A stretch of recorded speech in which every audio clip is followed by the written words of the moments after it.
Chez l'homme naturel, le développement et l'emploi de la force psychique implique le développement et l'emploi de toutes les facultés de l'âme dans sa condition de déchéance. Donc, sans Dieu, même si la chose n'est pas apparente. Que ceux qui sont nés de nouveau comprennent bien que la puissance psychique, la force psychique, a sa source dans l'âme, le moi, qu'elle ne procède pas de l'esprit, habitacle du Saint-Esprit.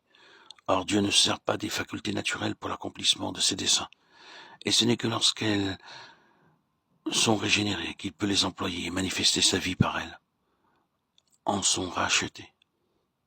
Il est très important de la comprendre, car l'activité de l'âme non régénérée avec ses puissances d'intelligence et de volonté fait courir à l'individu et à l'Église les plus grands dangers. Même chez ceux qui sont donnés à Christ, elle a si longtemps régné qu'ils s'attendent presque inconsciemment à son concours et à ses directions.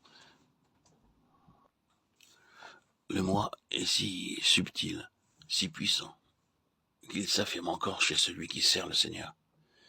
Il refuse de se laisser conduire uniquement par l'esprit. Et les inutiles efforts qu'il fait pour être bon religieux, pour obéir à la loi divine, s'opposent en définitive à l'action de Dieu, et éteignent l'esprit.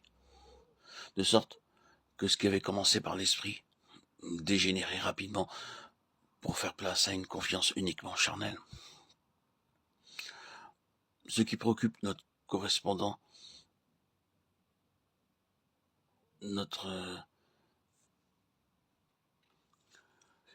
qui s'interroge, c'est la vieille lutte que décrit l'apôtre Paul dans sa lettre aux Galates. La chair qui lutte contre l'esprit, l'esprit contre la chair. Or, l'entendement charnel est toujours l'ennemi de Dieu. Romains 8, 7, Colossiens 1, 21. Il y a toujours antagonisme entre l'esprit et la chair, même lorsque celle-ci se manifeste sous les dehors de l'âme, comme pensée, volonté, chose inhérente à l'homme naturel. Et nous trouvons dans la lettre aux Galates une liste de fruits qu'elle produit. Idolâtrie, sorcellerie, magie et tous les arts qui s'y rattachent. Les haines, les querelles, les jalousies, les animosités, les disputes, les divisions, les sectes. Galates 5, 19. Toutes choses qui manifestent que l'âme est toujours dominée par la chair.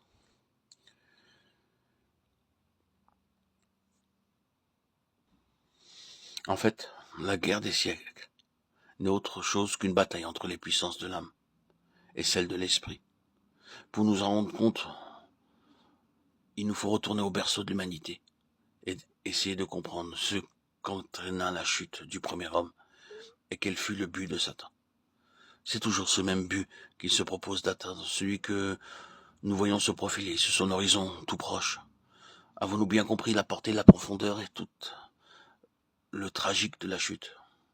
Réalisons-nous que dans son état de perdition et séparé de Dieu, Adam conserva cependant les facultés reçues du Créateur, que celles-ci n'étaient plus accessibles à Dieu puisqu'il s'en était séparé, et qu'elles devenaient la propriété du séducteur.